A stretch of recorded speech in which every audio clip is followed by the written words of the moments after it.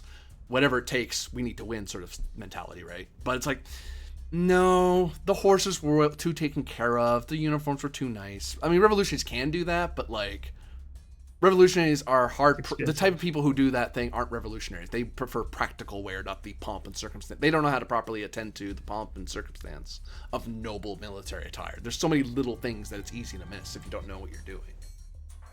And these people knew.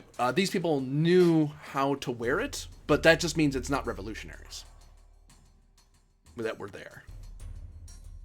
Well, then there is only one faction left. It is most certainly...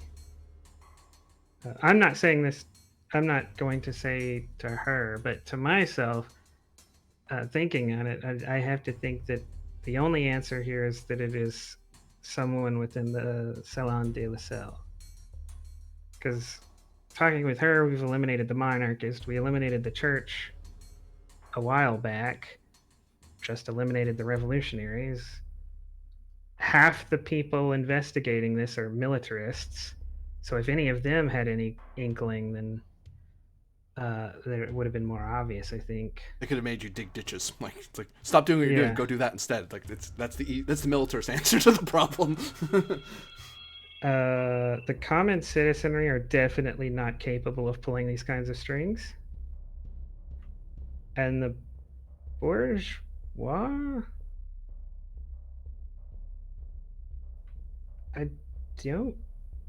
I guess we haven't seen anything about them.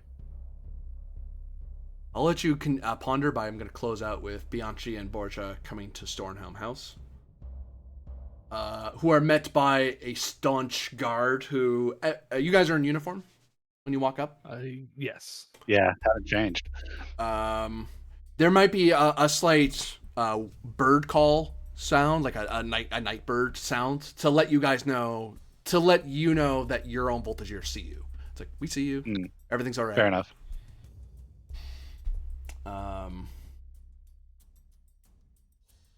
And then they're waiting for you to see if you say anything. But if you do nothing, then it's presumed it's orders as what right. The last thing I told you. Keep doing that. But, right. The militia. You do see the infantry who do stop you as you get closer and closer. You don't get to the door. You're stopped by guards. Right. Your business. We have business with Sir Riverwind. You are? I am Corporal Luciano Bianchi. I'm Sous Lieutenant Diego Borja, commander of the Voltagiers of the Cell Militia. The men currently guarding your flanks. And who has business with the officer of the crown? Both of us. Can this not wait till morning, gentlemen? Communications role. This sergeant is like, what?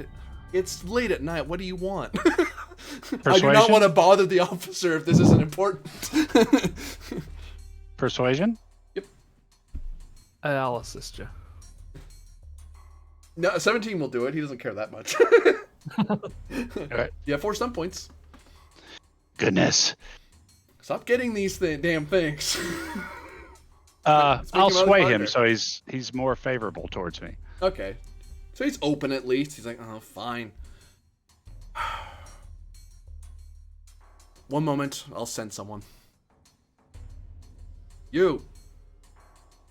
The Monsieur Riverwind. On the double. And the guy pops to and snaps very militarily with his heels, and he turns and away he goes. You swear these guys are almost always... There's a certain level of parade way of moving about them.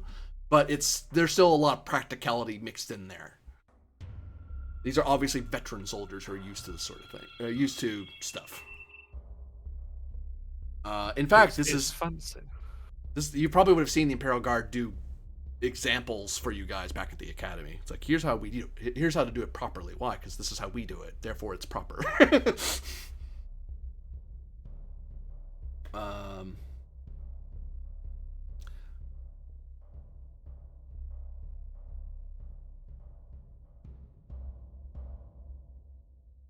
The person comes out with a piece of paper, hands it to the sergeant. Sergeant looks, and he's about to hand it off, and the guy kind of taps him on the shoulder and motions at him at the paper, and the sergeant kind of looks at him and sighs and opens the thing.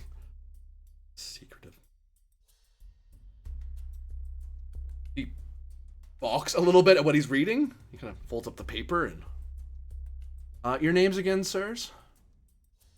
Sir Lieutenant Diego Borja and Corporal Luciano Bianchi of the LaSalle Militia.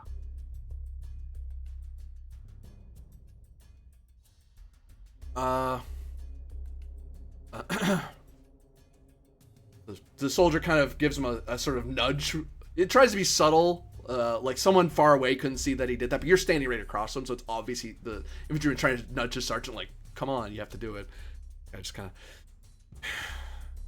With all due apologies to Lieutenant, Monsieur Riverwind is occupied, as he has arrangements with Corporal Bianchi. Although our Sous Lieutenant here is more than willing to take any report you have. That's what I got, sir. So he's basically saying he'll see Bianchi, but not me. Yeah.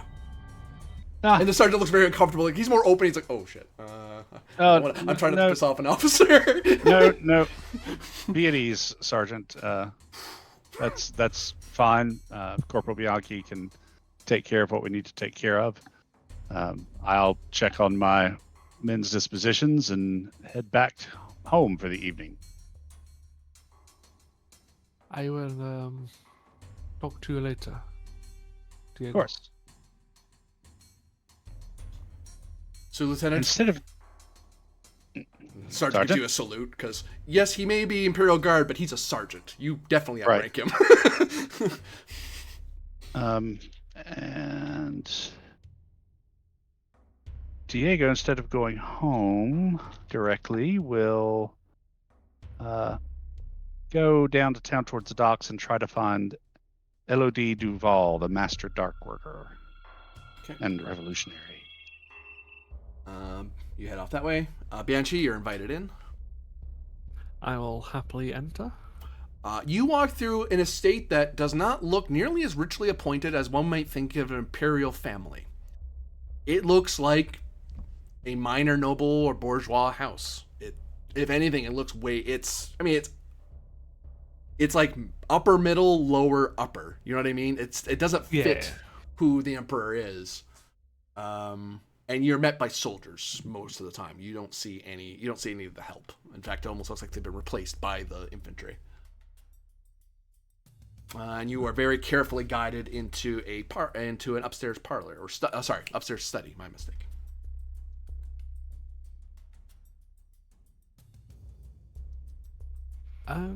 Good day, Monsieur Bianchi. Good evening. Is it possible to spend an action point to slightly modify the scene? You can, yeah. Is it possible to see if there is a custom of, if I hand him my saber to disarm myself, it will put him at ease or show that I'm no threat? You could do that, yeah. That would make sense. Yeah, I'll spend an action point to remove the saber within its sheath and hand it to him.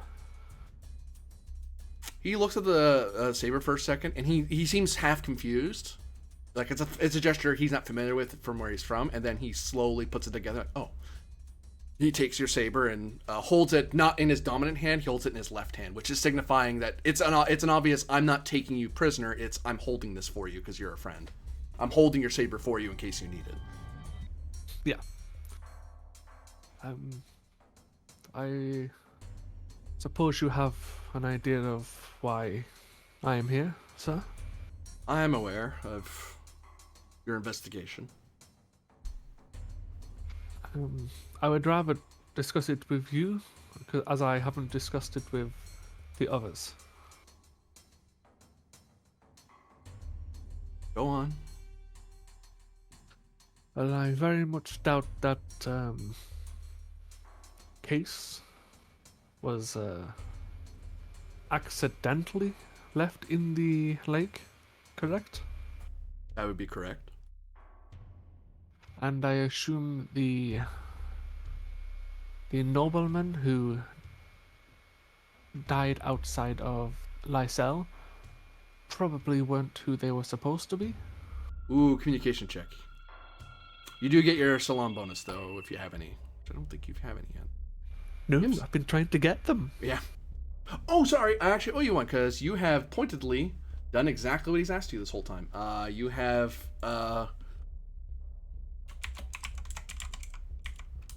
discreet as a salon, which gives you a bonus with the Lysel, the Salon de Lysel, but it gives you a penalty for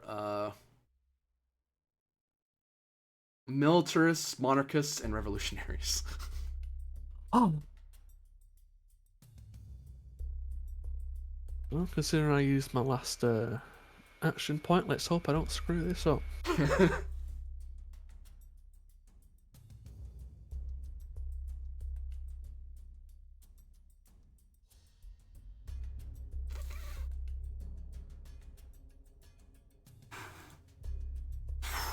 You have your stunt points. That's very close. You do have your stunt points. You did make it. It was military, revolutionaries, and who? And monarchists.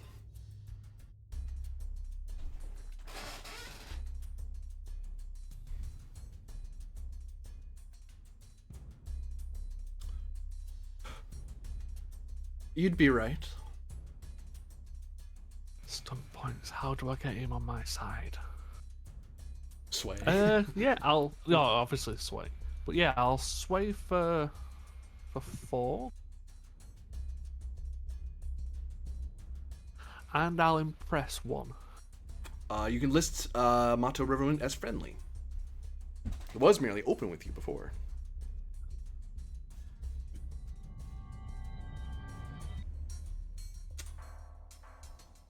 What's a peninsular man like you doing playing the great game? Not to say common men can't do such things, but you are getting away from the board and starting to put your hands on the pieces. It is less that, more I can see when a situation is turning. I see that the people around me have ambitions, and myself also. And as I said in our previous meeting, I support the Emperor and the King. Whether others do or do not is, well, their problem. So, I am wondering if myself and the Sioux Lieutenant should forget about finding anything in the lake.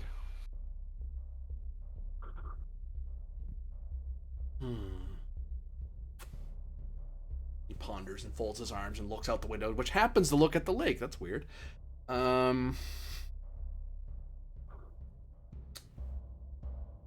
Is everything still in it? It is, and I placed it back in the lake.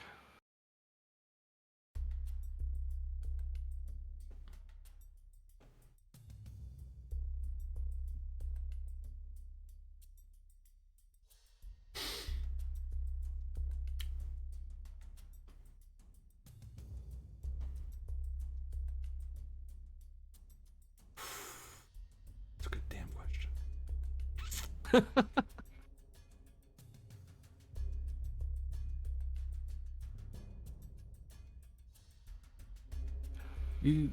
You know that clearly at the moment I'm on your side here. I shouldn't say at the moment I'm on your side here. Well, better to say we're on the same side, but I gather. Yes. Sorry, Castrum to Vinland via Galleon. But The only concerns I have is Lysel is going to become a battlefield, and there are a lot of civilians. Then I would suggest to you, and those you call comrades, to perform their duties and defend Lysel. And I will perform my duties and defend what I am sworn to defend. I was going to in anyway, but is there anywhere you would like us to be stationed to maybe aid that?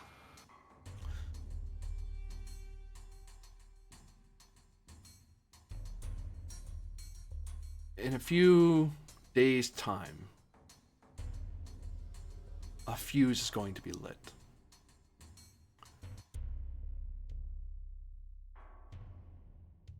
I would rather the fuse be lit in a manner that I can observe and control, rather than letting unknown players decide the fate of Gallia, if not the continent. Very well. So my suggestion to you, if your ambitions and loyalties stay true, which is not that I'm questioning them, I'm just alerting you to what I I'm understand asking you. this.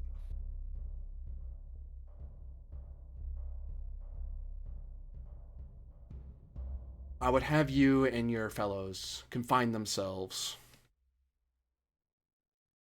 to garrison and village, and leave me to my domain of the Stornhelms. Because if they get too close, then they may have to pay a price for the knowledge they know, and that is not a threat, that is simply what is going to happen. Understood. I will impress upon those I trust to focus in the main of Lysel, and that the infantry is more than capable of protecting the Stormhelm. A word of caution to you, though.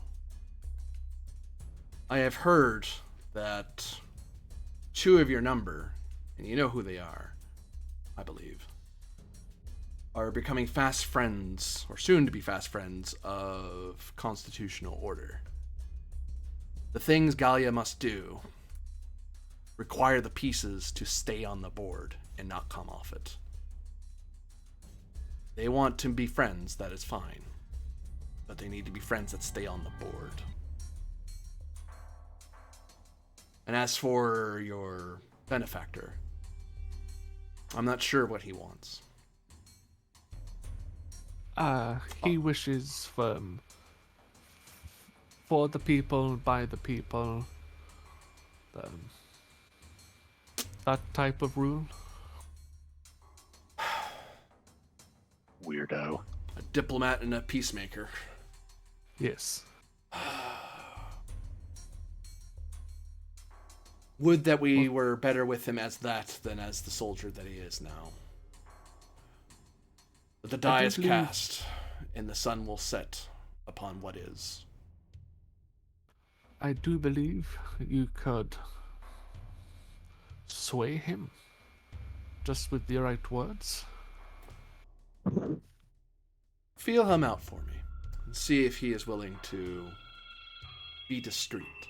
And you catch what he means because of your reputation. Yeah. If he's willing to be discreet, he nods at you, then I'll be discreet with him. If not, then he has his own salons to attend to, I imagine. I believe he would. Although I suppose he's a Tin Islander, so pubs may be more accurate, but to each their own.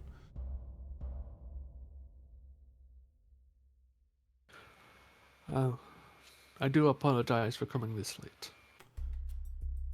The hours will grow short, and they will grow ever shorter every night. So think nothing of it. Good evening, Bianchi. He holds out your sword. I'll take it back. Good evening, sir. I'll place it back on the hip and leave. And with that, we'll end the current mission.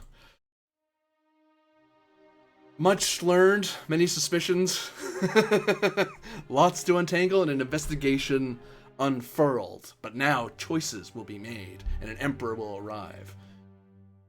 And the Great War comes. The Great War comes.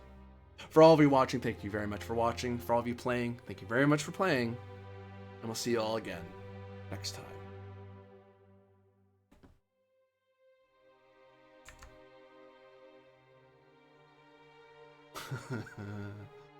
This is gonna get messy.